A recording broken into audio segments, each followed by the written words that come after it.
ang paggamit ni Yuji ng mas malakas na version ng dismantle to the point na napakalaki ng size nito kasing laki na ito ng mga syudad. Dito din natin makikita ang paggamit ni Yuji ng Black Flash nang hindi nakabase sa tsansa, nang hindi nakabase sa luck. Talagang isang suntok lang niya nakakapag-land na siya ngayon ng Black Flash. Dahil napakatagal na rin na hindi nagpapakita ni Yuji Itadori for the first time in 63 years, magkaroon siya ng face reveal at makikita na natin ang itsura ng kanyang muka. Along with it, makikita naman natin ang magiging mas matinding growth pa ni Dabura. Kung paano niya matututunang gumamit ng curse technique reversal sa pamamagitan ng kanyang reversed cursed energy. At hindi lang yon, makakapag-create siya ng panibagong technique na ang kabaliktaran nga ng kanyang light, ang darkness. Para bang isang napakalakas na black hole na maikukumpara natin sa purple ni Gojo Satoru. At ang incomplete na heavenly restriction nitong si Tsurugi, makukumpleto na ngayon. Magiging na siyang katulad ni Toji at ng awakened Maki. Ang lahat ng yan at marami pang iba tatalakayin natin dito sa ating full chapter review ng Jujutsu Kaisen Modulo Chapter 20. Kaya siguraduhin nyo nang nakalike, nakasubscribe at na rin nyo ng bell button para automatic ma-notify kayo pag release natin ang susunod na video. Pero wag na nating patagalin pa. Let's go! Sa pagsisimula ng chapter ay makikita natin guys ang aftermath ng ginawa nga ni Yuji na overpowered na piercing blood. Syempre dahil hindi din naman basta-basta magbabackdown ng mga Simurians, ang isa sa kanila lumabas sa building at sinubukan na mag-retaliate dito kay Yuji. At yun guys ay walang iba kung hindi itong si Oski. Gamit-gamit ang kanyang battle axe, tinangka niya na atakihin itong si Yuji. Pero na-block yun ni Yuji. At ang malala pa dito guys, kinilabutan dito itong si Oski nang mapansin niya na hindi hinahawakan ni Yuji ang kanyang sandata. Bagkos, tulad ng ginagawa noon guys ni Sukuna, naglo-launch siya ng mga mini cleave, mga maliliit na mga atake ng mga slashes. Dahilan kung bakit hindi lumalapat sa kanya ang sandata ng kalaban at tinatamaan lamang yun ang kanyang curse technique. Mas lalo pa ditong natakot at kinabahan nitong si Oski nang mapansin niya na napaka-relax nitong si Yuji. Nagtataka din siya guys dahil akala niya human ito, pero nang lapitan niya ito, ang aura daw nito ay nag-switch mula sa isang human papunta sa isang kalyan, papunta sa isang cursed spirit. Dahil alam naman natin guys, hindi pure human itong si Yuji. Isa nga siyang hybrid. Isa siyang parte ng cursed womb na ang death painting. Pero ngayon, kinakrak na nitong si Yuji ang kanyang mga knuckles na para bang magpe-prepare na siya para sa isang atake. Nagulat na lamang itong si Oski nang mapansin niya na naiipon na ang cursed energy nitong si Yuji papunta sa kanyang kaliwang kamao. Ganun na din itong si Mino dahil napansin niya na instantly walang channeling na naganap guys. Hindi dahan-dahan na inipon ni Yuji ang kanyang cursed energy papunta sa kanyang kamao. Nagawa niya yon instantly. Literal na doon pumunta ang lahat ng cursed energy niya magmula nang i-release niya ito.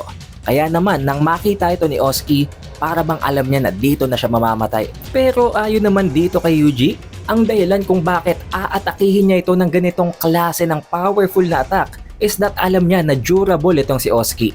Bilang isang kalyan, bilang isang mas higher level na physical body and durability kumpara sa mga humans, makakasurvive daw ito sa gagawin niyang atake. At ito na nga guys, nakapag-land itong si Yuji ng isang Black Flash. Ngayon tatanungin ko kayo, hindi pa ba ito Black Flash at will? Hindi ito swerte, hindi ito by chance, hindi umatake ng umatake si Yuji para makapag-land ng isang Black Flash at para makapag-build up ng momentum. Literal na unang atake, Black Flash agad. Ngayon, binabasag na ni Yuji ang logic. Ang kasabihan na walang kahit na sinong kayang gumamit ng Black Flash at will, nagagawa niya na. Na hindi nakakapagtaka guys dahil isipin nyo, 68 years, walang ibang ginagawa si Yuji. Never siyang nag-age, never siyang humihina, nasa prime siya all that time. Kaya hindi na rin nakakapagtaka kung magamit man niyang Black Flash at will at magamit niyang iba pang mga techniques at its maximum potential. Matapos tamaan directly itong si Oski ng Black Flash ni Yuji, literal na kawawa ito guys. Tumalsik ito ng napakalayo at nagpaugtol-ugtol ito sa napakaraming mga buildings hanggang sa finally tumigil ang pagtalsik niya at kung titingnan natin dito, talagang durog-durog ang kanyang muka at wala na siyang malay. But surely hindi naman ito pinatay ni Yuji at inestimate din niya kung makakasurvive ba talaga si Oski sa ataking yun o hindi. Ngayon itong si Mino naman ang naiwan at akala ni Mino ay pumunta talaga si Yuji para tulungan silang lahat. Nagulat na lang siya nang bigla siyang sabuyan nitong si Yuji ng konting amount ng dugo na actually hindi naman binabalak ni Yuji na patayin at patamaan talaga itong si Mino. Dinaplisan niya lang ito sa pisngi pero sa sobrang lethal ng poison sa kanyang dugo, tumalab agad ang poison dito kay Mino. Na-disorient na kanyang balance, nasuka at nahilo agad siya. Dahil dito napatanong si Mino, ano ba talaga ang balak gawin nitong si Yuji? But then sa loob guys ng building na kung saan inilaunch nga nitong si Yuji ang kanyang overpowered the piercing blood, lahat tinamaan maliban sa isang babae. At ito guys ang babae na nakita natin sa previous chapter na nabanggit na isang first grade sorcerer. Now first question, bakit sa dinami-dami ng mga individuals sa loob ng building na yon, bakit ang babaeng ito lang ang unharmed? Bakit siya lang ang hindi tinamaan ng piercing blood ni Yuji? Meron lamang akong dalawang sagot dyan guys. Una is that, sinadya ni Yuji na hindi patamaan ng babaeng ito. Most likely dahil importanteng individual ito para sa kanya. Marami sa Twitter nagsasabi na posibleng anak or apo daw ito ni Yuji. Pero for me, I think, mas pwede pa natin i-consider na anak or apo ito ni Megumi at ni Hana Kurusu. At ang pangalawang possibility naman, talagang tinarget siguro ni Yuji lahat ng individual sa loob pero hindi ito tinamaan dahil possible na nasa kanyang infinity. Sadya lamang na wala sa kanyang 6 eyes kaya hindi niya ito ma-utilize. Dahil tandaan nyo guys, kahit nasa iyo ang 6 eyes or kahit nasa iyo ang infinity, kung hindi mo ito ma-acquire ng sabay, hindi mo magagamit ang limitless at its full potential. Pero balik tayo kay Mino at dito kay Yuji. Tinatanong nitong si Mino, anong ginagawa nitong si Yuji? Bakit ang mga humans inaatake din niya? At ayon din dito kay Mino, wala daw bang balak itong si Yuji na tulungan ang apo ng kanyang mga kaibigan? Dahil para dito kay Mino, pwede namang rumesponde na itong si Yuji papunta sa nagaganap na duel. Tulungan niya sila, talunin niya si Dabura para hindi na maghari-harian ng mga Simurians dito sa Tokyo. Pero ang sagot ni Yuji, I don't care. Wala siyang pakialam. Hindi natin alam kung anong specific na reason dito nitong si Yuji, pero I think para bang kino-consider na iniisip din niya ang kapakanan ng mga Simurians dahil tulad ng mga tao din naman sila. Literal na alien nga lang sila dahil nanggaling sila sa ibang planeta. At kung papatayin sila nitong si Yuji, para bang nagmassacre din siya ng isang complete na species dahil lamang sa ayaw nilang maharm. Dito na naggalit itong si Mino. Bakit hahayaan niyang mamatay si Yuka kung pwede niya naman itong tulungan, especially dahil apo nga ito ng kanyang kaibigan?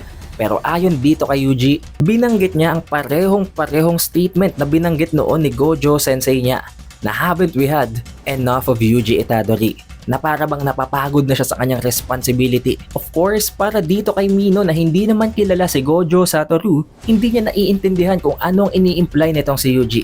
And maging ang iilan sa inyo guys, of course, hindi din maintindihan. But just take it as if, para bang ayaw na nitong si Yuji na asahan na lang siya ng asahan ng mga tao. Napapagod na siya sa pagiging malakas, napapagod na siya sa kanyang responsibilities. At ngayon, ang sinasabi niya kay Mino, although hindi siya mangingialam sa nagaganap na duelo, ang magagawa lang niya, pigilan ng kahit na anong interference. Pigilan ng kahit na sinong mangingialam sa nagaganap na mga duel sa gitna ng dalawa or baka ng 4 nga daw.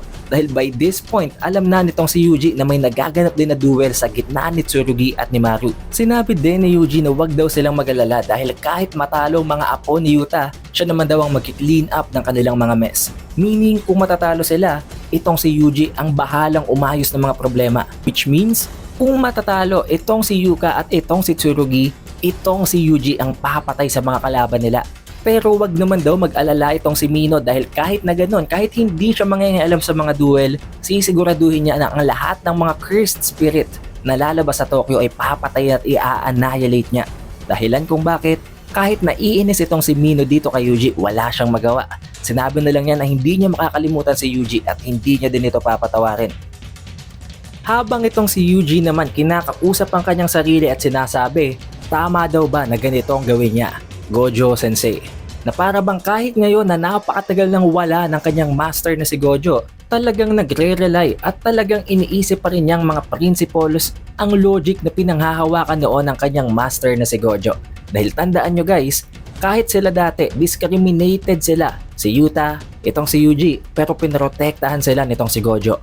Ngayon, hindi siya basta-basta makapick ng sides dahil alam niya na hindi naman talaga masasama ang mga Simurians. Gusto lang din talaga nilang makahanap ng shelter dahil wala na silang matatakbuhan. But switching of scenes guys, makakarating na tayo ngayon sa duelo nitong si Dabura at nitong si Mahoraga. Nagpapatuloy pa rin ang laban sa gitna nilang dalawa. However, the difference this time is nakahanap na ng panibagong paraan si Dabura para talunin itong si Mahoraga. Ayon sa kanya, since natuklasan niya na nga ang paggamit ng reversed cursed energy, ng reversed curse technique, pwede niya pala itong gamitin offensively. Kung dati ginamit niya lang ito para i-heal ang nasirang parte ng kanyang katawan, binabalak niya ngayon na gamitan ng technique reversal ang kanyang curse technique. Rason kung bakit, dahil nga light ang kanyang curse technique, nakaka-create siya ngayon ng darkness. Namamangha din dito talaga itong si Dabura dahil hindi daw niya ina-expect ganito na ka-advance ang technology at ang paggamit ng curse techniques ng mga humans. Ayon din dito kay Dabura kung i-channel niya ang lahat ng kanyang positive energy tulad yan ng binanggit noon ni Gojo, kapag minultiply ang negative energy to negative energy, makakapag-create siya ng positive energy. At yun ang rason kung bakit nagawa niyang technique reversal. Na oo, kitang-kita natin dito guys, maging ang mga debris, ang napakaraming mga iba-ibang object sa paligid ay para bang na-attract ng bagong technique na ito ni Dabura. Meaning guys, mataas ang chance na para itong isang black hole. The difference is nakokontrol niya ito at hindi katulad ng kay Yuki Tsukumo, medyo maliit lang ang range nito. Also guys, nabanggit ko before na tulad ito ng purple ni Gojo Satoru, hindi dahil sa hindi ko alam na ang reversal ni Gojo ay ang red. Nakita nyo naman guys, oo malakas ang red, pero hindi ito isang one hit, one kill na ability. Kaya nitong makatalo ng may hinang kalaban pero hindi si Mahoraga. Mas may kukumpara natin ng black hole na ito sa purple ni Gojo na kayang patayin ang kahit na sino. Especially since at this point nabanggit mismo ng narrator na sa pamamagitan ng bagong ability na ito nitong si Dabura na reclaim niya ng potential. Ang potential na ability na mapatay si Mahoraga, which means ang ability na ito ay isang one hit, one kill din. Dahil nakita naman natin kahit may matirang kahit kasing liit ng buhok kay Mahoraga, magagawa niyang mag-regenerate. Kaya naman kung kinonsider ng narrator na kaya nitong talunin si Mahoraga, nangangahulugan lang na napakalakas nito. Kaya nitong i-obliterate si Mahoraga ng napakabilis. The only problem is, kailangan daw masigurado nitong si Dabura na tatama ito at kailangan niyang masigurado na mapapatay niya si Mahoraga sa ataking ito bago ito maka-adapt na naman. Now switching of scenes at makakarating naman tayo ngayon kay Rika, kay Tsurugi at dito kay Maru. Nakita natin sa previous chapter na nag-create ng parabang isang forest itong si Maru at ngayon ginagamit niya ang mga roots, ang mga wood na yon para atakihin itong si Tsurugi. However, hindi yun effective guys. Tinangkade niya na i-freeze itong si Rika at si Tsurugi gamit ang kanyang ability pero winasak lang yun itong si Rika at ni Tsurugi. Ang masama pa nga dyan, ang mga nawasak na shards of ice nitong si Maru ay ginamit pa ni Tsurugi at ni Rika para mag-serve as projectiles na ginamit nila para atakihin itong si Maru habang sinusuntok ang mga debris na yon. Dito din guys, na-realize na nitong si Rika at ni Tsurugi na hindi talaga sila pwedeng mag-hold back. Kaya ang ginawa ngayon nitong si Rika, inopen niya ang kanyang inventory, ang armory niya ng mga weapons. Kung tatandaan nyo guys, isa sa mga abilities and features nitong si Rika bilang isang Shikigami ay ang mag-serve as an inventory ng mga cursed tools na pwedeng gamitin nitong si Yuta. At ang kinuha niya ngayon na cursed tool mula sa inventory yon ay walang iba kung hindi ang Soul Split Katana. Soul Split Katana, Split Soul Katana, pareho lang yun guys. Huwag na nating i-big deal. Sa pamamagitan nito, magbabago talagang tides of battle. Dahil alam nyo naman ang ability, ang feature, ang curse technique ng curse tool na ito ay kaya nitong hiwain ng mismo ang soul ng bawat object. Meaning, walang durability, walang armor. Pag tinamaan ka nito, hiwa ka talaga, maging Kisukuna tumalab ito. Kinakabahan na dito itong si Maru dahil unang-una sa lahat, hindi niya alam kung bakit nanggaling ang sword sa shadows. Pangalawa, napaka-ominous daw ng feeling na nanggagaling sa curse tool na ito. Ayon naman kay Rika, sinabihan niya si Tsurugi na i-slash. Gamitin lang daw ito ni Tsurugi kung paano niya gusto gamitin at si Rika naman ang bahalang magdagdag ng strength sa bawat slash na gagawin niya. However, at this point, may nangyari na pareho nilang hindi inaasahan. Napansin at naramdaman na sense nitong si Maru na napakarami ng amount ng cursed spirits ang lumilipad mula sa Tokyo palabas sa area na ito. Kung titingnan nyo guys ang panels, literal na napakadami. Parang swarm ng mga langaw, swarm ng mga insekto na bumabalot at tumataklob na talaga sa kalangitan. Syempre ayaw itong palabasin nitong si Maru, pero wala siyang magagawa, hindi niya makokontrol ang ganito kadaming amount ng cursed spirits. Ine-expect na rin ito na mangyari ni Yuji. Ayon kay Yuji, may isang kinatatakutan ang mga cursed spirits sa area na yon. At yun ay walang iba kung hindi si Dabura. Especially since nagke-create nga siya ng positive energy na pwedeng pumatay at mag-eliminate sa mga cursed spirits. Ayon din dito kay Yuji, in-underestimate daw ng mga Simurians ang dami ng amount ng mga cursed spirits na pwedeng maipon kapag hindi nila ginawa ang Great Purge. Ang nabanggit guys, na kada ilang years daw ay pumapatay at binabawasan nga nilang numbers ng cursed spirits sa loob ng Tokyo. Since hindi nila yung nagawa ngayon, sobrang dami ng amount ng cursed spirits na magli-leak. Pero hindi din naman daw niya masisi ang mga Simurians dahil ito ang kanilang first time na maka-experience ng ganito. Pero wala ding problema, siya nang bahala. At dito natin guys mawi-witness ang napaka-OP na atake ni Yuji Itadori. Without any chant, without any preparation, ini-launch nitong si Yuji ang kanyang dismantle. Immediately ang lahat ng lumilipad ng mga cursed spirits nahiwa, bumagsak, naputol.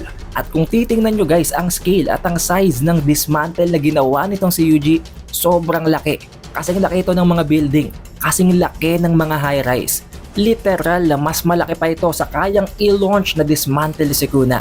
Na by now, it is undeniable. Mas malakas pang dismantle ngayon ni Yuji kumpara kay Sukuna. This is not even an argument at this point guys. Tingnan nyo ang destruction na nagawa ng dismantle nitong si Yuji. Oo, nagagawa ito ni Sukuna before, pero sa pamamagitan nyo ng fuga, kanyang furnace or ng kanyang domain expansion. Pero nakita nyo naman, basic na dismantle lang ito ni Yuji. At kung pagkukumparahin pa natin ang size ng destruction, baka nga mas malaki pa rin ang nagawa ni Yuji ngayon. Kung noon nga guys, nakita natin ang isang pagkamatay ng nag-iisang cursed spirit, nagkakaroon ng napakatinding epekto sa mga Simurians. What more pa kaya ngayon, isang batalyon, isang colony ng cursed spirit ang pinagpapatay nitong si Yuji Itadori. Dahil dito, pansamantalang naging vulnerable itong si Maru at hindi naman inaksaya ni Rika at ni Tsurugi ang pagkakataong ito. Tinangka nilang hiwain ito, pero kahit na gano'n, naharangan pa rin ni Maru ng mga debris ang kanyang katawan. Kaya naman ang sugat na nakreate nila, napaka-shallow, napakababaw, hindi sapat para patayin at pasukuin itong si Maru. Na alam naman natin guys kahit papano, hindi naman binabalak siguro ni Tsurugi na patayin talaga siya nito. But at this point, mas lalo lamang nagalit itong si Maru dahil nga sa ginawa ni Yuji Itadori. At ngayon, hinahamon niya pa itong si Tsurugi. Sa susunod na atake ay tatapusin na daw niya ang laban. Nagulat na lamang itong si Maru nang biglang magpasalamat si Tsurugi kay Rika at biglang bumagsak ang maskara nito. Na para bang nangangahulugan nito guys na at this point, nag-wear off na ang cursed spirit or itong si Rika bilang isang Shikigami sa katawan ni Tsurugi. At sa pamamagitan nun, unti-unti nade-deplete at nauubos na ang amount ng cursed energy sa katawan ni Tsurugi. Na kung iisipin natin guys, pwede natin i-consider at i-accept na ito ang awakening nitong si Tsurugi. Sa pamamagitan daw ng isang binding vow, inubos niya na ang amount ng cursed energy sa kanyang katawan. Kung noon isang incomplete na heavenly restricted ang kanyang katawan, sa pamamagitan ng pag-ubos ng kahit na konting amount ng cursed energy na nasa katawan niya, na-achieve niyang awakening. Dahil doon guys, para na siyang si Maki at si Toji Fushiguro. Napakabilis ng movement speed, hindi na din ito mapredict ng third eye nitong si Maru.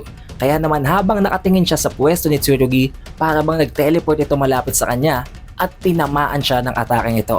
Na makikita natin guys sa itsura pa lang ni Maru dito, para bang na-realize niya na mamamatay talaga siya.